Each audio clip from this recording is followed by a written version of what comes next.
All right, so today we're going deep on Evercore Inc.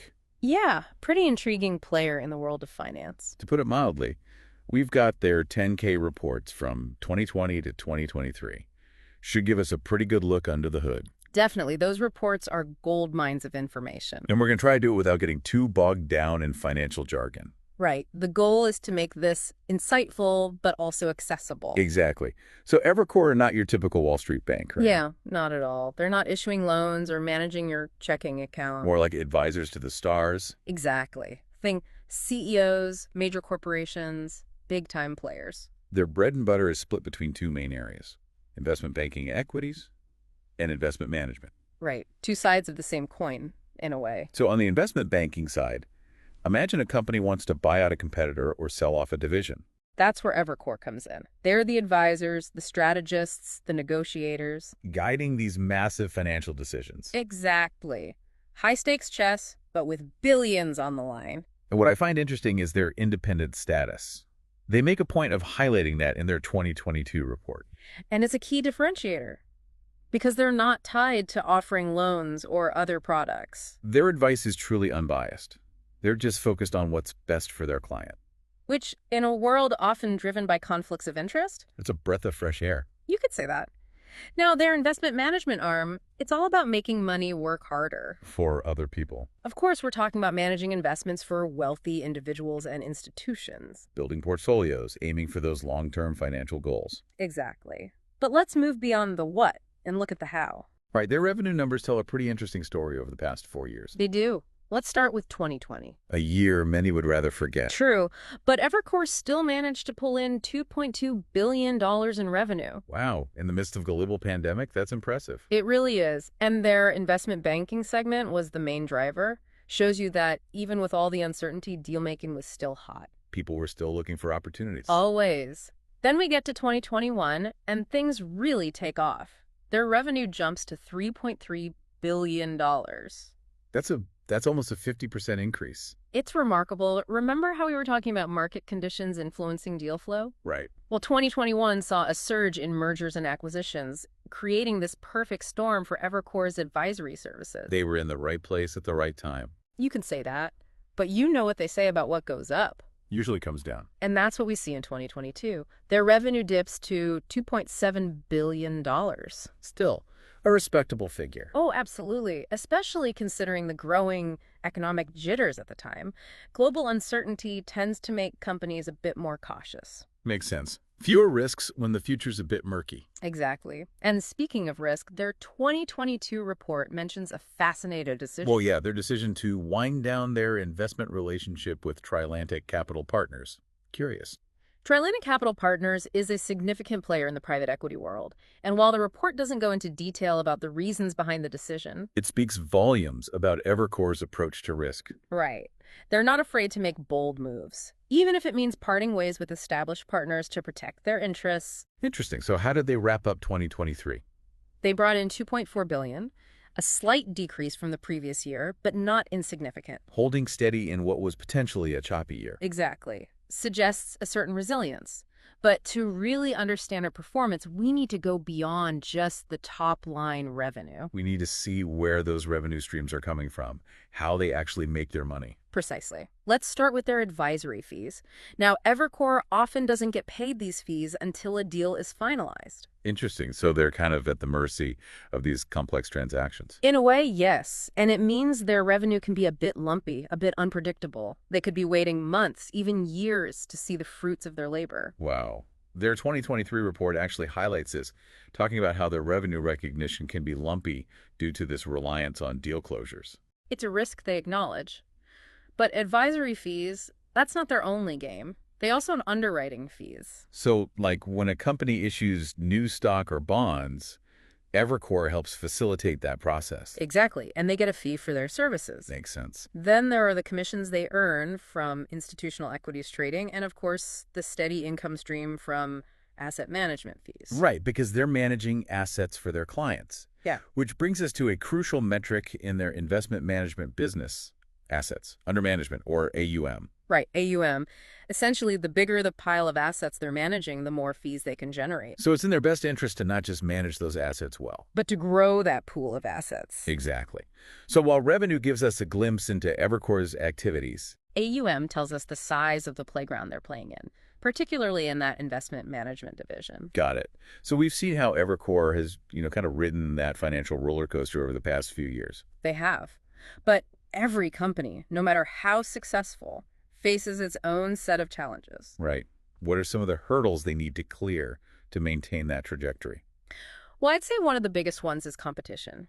The financial services industry, it's a jungle out there. It really is. You've got established giants, you've got these nimble startups all vying for the same clients. Exactly. At Evercore, they've carved out a great niche, but they can't afford to get complacent. Their 10K reports definitely emphasize that competitive landscape. They do. They talk about the need for agility, for innovation, for staying one step ahead. Makes sense. You snooze, you lose, Yeah. as they say. Pretty much. And that actually leads into another big challenge. Yeah. Talent. Attracting the best and brightest. And keeping them.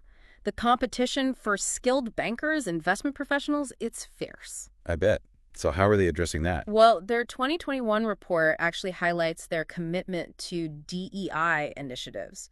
Diversity, equity, inclusion.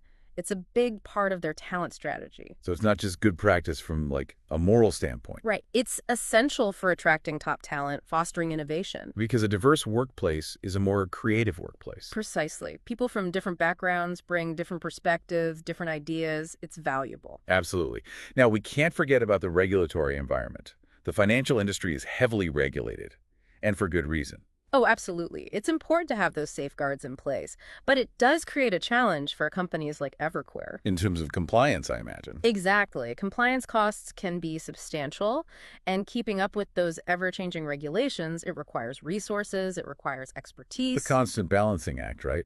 Ensuring profitability while upholding those high ethical and legal standards. Right.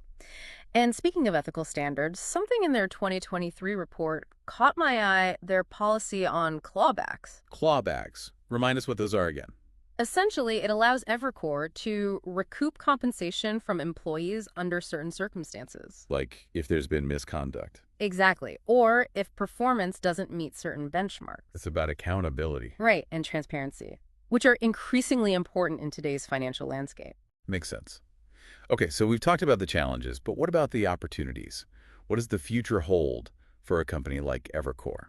You know, I'm actually quite optimistic. I think their commitment to independence gives them a real edge in a market often dominated by these huge institutions. Right, they're more agile, more adaptable. Exactly. And their strategic decision-making, like we talked about with the Trilantic situation, it shows a willingness to change, to evolve. To not be afraid to make the tough call. Precisely.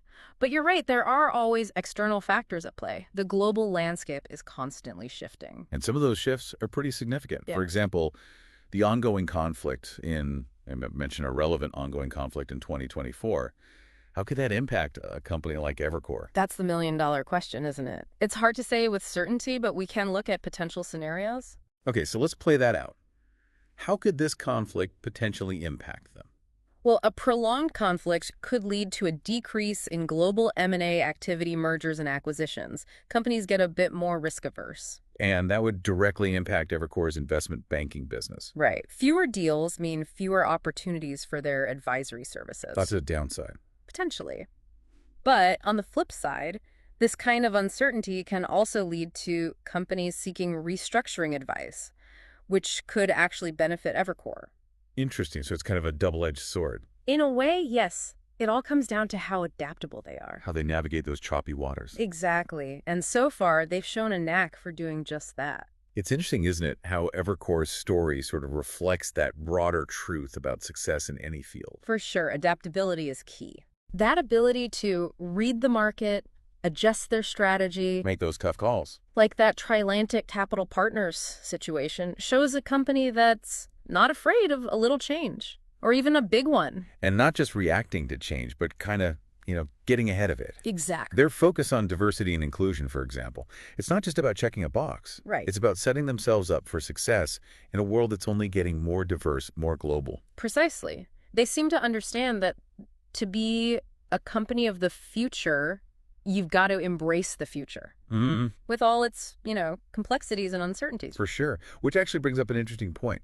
Oh, We've been looking at Evercore through the lens of financials, competition, even geopolitics. right. But what about that bigger picture? Yeah. How does a company like this, so plugged into Wall Street, adapt to the massive shifts we're seeing everywhere in society, tech, even just how we work? That's a question that goes way beyond, balance sheets and earnings reports. Exactly. It's about understanding those fundamental forces that are shaping the world and figuring out, how do you thrive in that new world? How do you not just survive, but actually succeed? Right. Think about fintech, ESG investing. You've got these whole new generations with different expectations. And all of that can shake things up. Absolutely. Create challenges, definitely, but also a whole lot of opportunities. So for someone listening to this, maybe considering Evercore, for investment or even as a future employer, Right. what should they be thinking about? I'd say look beyond the numbers. Their track record is solid, yes. But what's more telling is that ability to adapt, to innovate. Are they keeping up with those bigger trends? Or are they setting them? Exactly. Are they a company of the past or a company of the future? Are they just riding the wave, or are they the ones building the surfboard? Love that analogy. Because at the end of the day, investing, whether it's your money or your career, it requires a little bit of, a leap of faith. It does. But an informed leap is always better than a blind one, right? Absolutely. And hopefully this deep dive has given our listeners the information they need to do just that. Yeah, we've covered a lot. Business model, competition, the global picture. It's complex stuff. It is. But knowledge is power, right? Always. And understanding a company like Evercore, it's a valuable thing, whether you're, a seasoned investor or just starting out. For sure. Well, this has been fascinating. Thanks for joining me. My pleasure. Always great to dive into these topics with you. And to everyone listening, thanks for being a part of the deep dive. We'll see you next time.